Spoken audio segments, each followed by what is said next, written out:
Iran के IRGC ने America को बुरी तरह से घेर लिया है। 3 F-35 फाइटर जेट ध्वस्त कर दिए हैं। वहीं दूसरी तरफ जॉर्डन के लोग अमेरिका को भगाने के लिए ईरान के साथ आ गए हैं। सैकड़ों जॉर्डन के लोगों ने अमेरिकी सैनिकों को निकालने की बात कह दी है, बाकायदा इसके लिए साइन कर दिए हैं। खबरें बताते हैं, सबसे पहले इस खबर को देखिए। ईरान के आईआरजीसी का कहना है कि उसने जॉर्डन के मुवफ्फक अल साल्टी एयरबेस पर 3 F-35 फाइटर जेट को पूरी तरह से नष्ट कर दिया है, ध्वस्त कर दिया है। आईआरजीसी ने कहा कि ऑपरेशन केश्म द्वीप पर 2 घरों पर हुए अमेरिकी हवाई हमलों के जवाब में शुरू किया गया था। उस हमले में एक पिता, मां और एक बच्चे की मौत हुई थी, जबकि 2 अन्य घायल हो गए थे। ईरान ने कहा कि उसकी एरोस्पेस फोर्स ने कई बैलिस्टिक मिसाइलों से जॉर्डन के मुवफ्फक अल साल्टी एयरबेस पर पार्किंग एप्रन और मेंटेनेंस हैंगर को निशाना बनाया है, जहां पर अमेरिकी F-35 लड़ाकू विमान रखे हुए थे। आईआरजीसी ने कहा कि हमले में 3 F-35 लड़ाकू विमान पूरी तरह से नष्ट हो गए और 3 बाकियों को जो भारी नुकसान हुआ है। उसने ये भी कहा कि कई अमेरिकी अधिकारी और टेक्निकल व मेंटेनेंस कर्मचारी मारे गए हैं। बयान में जॉर्डन के लोगों, खासकर जॉर्डन के प्रभावशाली समूहों के समर्थन की तारीफ की गई और कहा गया कि इस ऑपरेशन का मकसद जॉर्डन को अमेरिकी सेना की मौजूदगी से आजाद कराने में मदद करना था।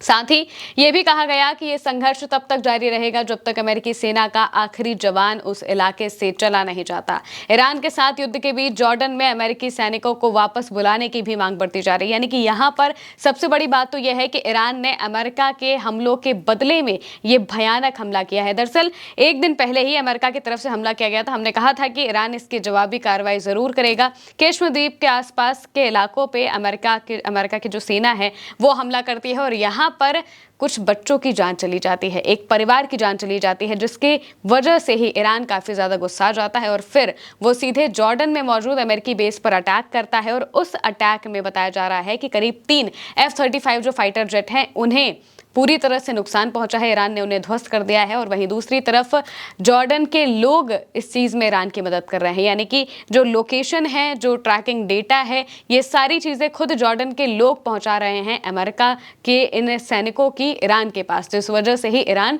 सटीक कार्रवाई कर पाया और यहाँ पर F-35 फाइटर जेट को मार गिराने की बात जो है वो ईरान की तरफ से कही गई है। वहीं दूसरी तरफ जब अमेरिका के सैनिक लगातार जॉर्डन से ईरान के ऊपर हमला कर रहे हैं तो फिर जो वहाँ जॉर्डन के लोग हैं वो ये कह रहे हैं कि इन सैनिकों को यहाँ से हटाया जाए। उनका गुस्सा बढ़ रहा है, वो चाहते हैं कि अमेरिका की सेना यहाँ पर ना रहे। और कर्नल ने इसको न्यूयॉर्क टाइम्स के हवाले से लिखा है, बताया है कि जॉर्डन के सैकड़ों राजनेताओं, वकीलों, शिक्षाविदों, कबीलाई नेताओं, ट्रेड यूनियन के सदस्यों और बाकी के सार्वजनिक हस्तियों ने एक खुले पत्र में साइन किए हैं, जिसमें जॉर्डन से अमेरिकी सेना को वापस बुलाने की मांग की गई है। हस्ताक्षर करने वालों का तर्क है कि लगभग 4000 अमेरिकी सैनिकों की मौजूदगी देश के लिए सुरक्षा, राजनीतिक और आर्थिक जोखिम बढ़ाती है और उसे एक ऐसे क्षेत्रीय युद्ध में घसीटती है जिसका वो हिस्सा नहीं है।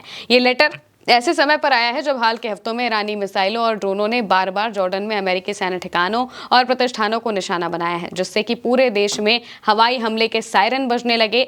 हस्ताक्षर करने वालों में से एक अनुभवी राजनीतिक कार्यकर्ता सुफियान अल-टेल ने कहा है कि कई जॉर्डन वासी वाशिंगटन और इजराइल के साथ सरकार के करीबी संबंधों को अस्वीकार करते हैं। उनका तर्क है कि जॉर्डन का इस्तेमाल इजराइल की रक्षा के लिए किया जा रहा है। उन्होंने ये भी चेतावनी दी है कि जेल जाने के डर के बावजूद और भी लोग इस लेटर पर साइन कर रहे हैं। रिपोर्ट में कहा गया है कि युद्ध के दौरान जॉर्डन मजबूती से अमेरिका के साथ खड़ा रहा है, जिसका मुख्य कारण अमेरिकी मदद पर उसकी निर्भरता है। पिछले साल अमेरिका ने जॉर्डन को $1.65 अरब की आर्थिक और सैन्य सहायता दी थी, जबकि युद्ध ने देश के पर्यटन क्षेत्र को बुरी तरह प्रभावित कर दिया, जो कि राष्ट्रीय राजस्व का करीब 18% तक का हिस्सा है। रिपोर्ट में जॉर्डन में राजनीतिक असहमति के लिए कम होती गुंजाइश पर भी प्रकाश डाला गया है। जॉर्डन के किसी भी मीडिया संस्थान ने इस खुले पत्र को प्रकाशित नहीं किया और कार्यकर्ताओं ने चेतावनी दी है कि साइन करने वालों की गिरफ्तारी का खतरा है। रिपोर्ट में कहा गया है कि हाल के सालों में जॉर्डन ने अभिव्यक्ति की स्वतंत्रता पर प्रतिबंध लगा दिया है। यानी कि जॉर्डन लगातार उन लोगों की आवाजों को दबाने की कोशिश कर रहा है जो इस पूरे मामले पर अमेरिका के साथ नहीं है। जॉर्डन के लोग खुलकर ईरान के साथ है, ये बात सामने आ चुकी है, क्योंकि जब इससे पहले मुवफ्फक अल साल्टी एयरबेस पर हमला हुआ था और वहां पर सैनिकों की जान गई थी, उस वक्त ईरान की जो आईआरजीसी है उन्होंने बाकायदा लेटर में लिखा था, उन्होंने बाकायदा जॉर्डन के लोगों को इसके लिए थैंक यू बोला था। कहा था कि जॉर्डन के लोगों ने हमें बाकायदा लोकेशन दी, सारी एग्जैक्ट जगह बताई, जिस वजह से हम सटीक हमला कर पाए। और अभी मौजूदा वक्त में भी जो हमला हुआ है F-35 को पूरी तरह से ध्वस्त करने की बात जो ईरान कह रहा है वो इसी वजह से कह रहा है क्योंकि यहाँ पर अमेरिका के जो ठिकाने हैं इनकी सारी जानकारी दी है जॉर्डन के लोगों ने। ये बात ईरान का कहना है और ईरान के साथ ये जॉर्डन के लोग आ चुके हैं। दरअसल ईरान की IRGC ने ईरान ने साफ तौर से जॉर्डन के लोगों को और बाकी के जो देश हैं जैसे कि कुवैत है, बहरीन है, इन सब जगहों पर वहाँ के लोगों को एड्रेस किया था। वहाँ के लोगों से कहा था कि आपको इन सभी जगहों पर जो अमेरिका की सेना मौजूद है, अमेरिका के बेसिस मौजूद हैं, यहाँ से अमेरिका की सेना को भगाने के लिए अपनी सरकार से कहना पड़ेगा। इसके लिए आप लोगों को सड़कों पर उतरना पड़ेगा, वरना ये आपके लिए खतरा होंगे। ये बात ईरान ने कही थी और उसी बात को यहाँ के लोग भी कह रहे हैं। उनका भी यही मानना है कि भाई जॉर्डन का जब इस जंग में कोई लेना देना नहीं है, वो सिर्फ और सिर्फ इजराइल की ढाल बनकर सारे हमलों को झेल रहा है और इससे जॉर्डन के लोगों को दिक्कत हो रही है, इससे वहाँ पर उनकी आर्थिक व्यवस्था चरमरा जाएगी। इस बात को वो कह रहे हैं और इसी वजह से वो अपनी सरकार के खिलाफ जाते हुए दिखाई दे रहे हैं। और मौजूदा वक्त में स्थिति ये आ चुकी है कि जॉर्डन के लोग अब खुलकर साइन कर रहे हैं और चाहते हैं कि अमेरिका की सेना यहां से हर हाल में निकल जाए। करीब 4000 के आसपास जो सैनिक हैं वो जॉर्डन में तैनात हैं और यहां पर कई सैनिक अमेरिका के घायल भी हो चुके हैं, 2 सैनिक मारे भी गए हैं ईरान के ही हमलों में। और अब ईरान ने इतना भयानक अटैक किया है कि 3 F-35 फाइटर जेट को खड़े खड़े पूरी तरह से ध्वस्त कर दिया है। फिलहाल के लिए मेरे एंड में साथ इस खबर में इतना ही। आप देखते रहिए उल्टा चश्मा यूसी।